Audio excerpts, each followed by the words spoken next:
Good afternoon. Thank you for joining us here on the special broadcast where we get you all the updates on what's happening in the poll-bound states of Tamil Nadu, Kerala and Puducherry. Let's focus on Tamil Nadu first, where AIADMK and BJP are all set to seal their seat-sharing deal. After several rounds, 4 rounds of talks, the allies will be finalizing the seat-sharing agreement today.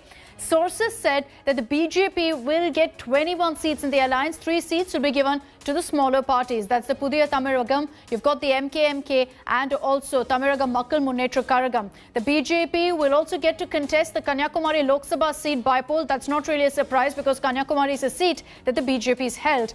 The Saffron Party was earlier seeking 33 seats but then settled for less. The AIADMK has also finalized the seat sharing agreement with PMK. They've given them 23 seats. The AIADMK is also working now on seat sharing talks with Vijay Kant's DMDK. Right now, sources telling us that perhaps 15 seats will be given to Vijay Kant's party.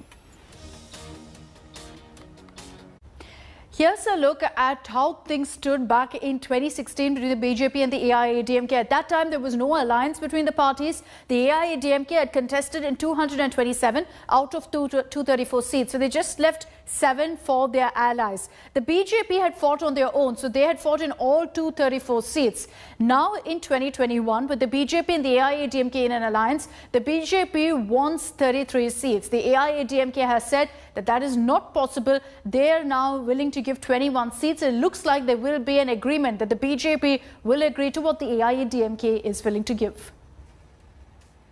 So talks are underway right now. We're expecting a conclusion and some sort of finality on the deal either today or tomorrow. The AIADMK's contention was that the BJP must get lesser seats than the PMK in the alliance. And that's why 21 seems to be the figure that's been agreed upon.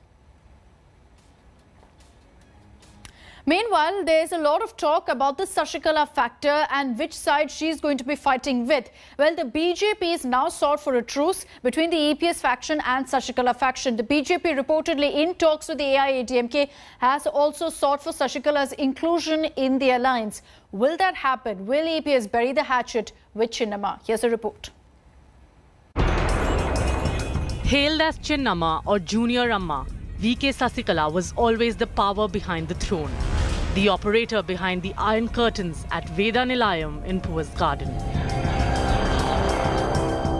After Jayalalitha passed away in December 2016, the Supreme Court convicted her in the disproportionate assets case. Sasikala was painted as the villain, the evil influence over an innocent Purachi Thalaivi by her detractors. Sasikala had virtually controlled the AIADMK and had its leaders falling at her feet in a post-Jaya order. But once she was behind bars at Bengaluru Central Prison, she was stripped off her post in the party and expelled. After serving her jail term, Sasikala is out now. A free woman. The optics of her leaving the hospital were significant. She travelled in an SUV that was one of the vehicles used by the late Chief Minister. The Toyota Land Cruiser was not merely a vehicle, it was a message. To top it, the AIADMK flag on the vehicle was unmissable and deliberate. If pictures could speak, they spoke 1,000 words. In a sense, these pictures took off from February 2017 when Sasikala travelled by road from Chennai to Bengaluru to surrender at the Central Prison. Before she left, she had visited Jaya's final resting place at the Marina Beach. Back then, in a dramatic gesture, she had thumped 3 times on the Samadhi with her open palm. It was interpreted as taking a vow. But the visual imagery apart, is there another reason for those in charge of the AIADMK to worry about the return of Sasikala? Even before Sasikala stepped out, EPS made it clear that the AIADMK doors were shut for her. Sasikala வெளியே வர பட்சத்துல அதிமுக விட இணையருக்கு ஒண்ணும் வாய்ப்பே கிடையாது. அவர்கள் கட்சியிலே இல்ல. சார் இந்த 7 பேர் அதிமுக கட்சியிலே கிடையாது. But EPS, who calls his administration Amma's government, knows that sooner than later, Sasikala will stake claim to the inheritance of Jaya's political legacy. As it is clear, he is already watching over his shoulder. which is perhaps why the Chief Minister strategically chose 27 January, the official date of Sasikala's release from prison, to throw open Jayalalitha's Samadhi at the Marina to the public. But is Sasikala likely to make her move on the Tamil Nadu political chessboard soon? She has three options before her. Option 1. Encourage unrest in the AIADMK in the run-up to the elections. Her nephew TTV Dinakaran, who heads the AMMK, has already made claims that she is still the General Secretary of the AIADMK. The second option is to campaign for the AMMK in the elections. But given that Dinakaran's support base has dwindled considerably, riding on the AMMK vehicle is not likely to help Sasikala rise like a phoenix from the ashes. The last option is to bide her time till the assembly elections get over in May 2021. If she plays a prominent role in the elections and does not taste success, it will be interpreted as Tamil Nadu giving her a clear thumbs down.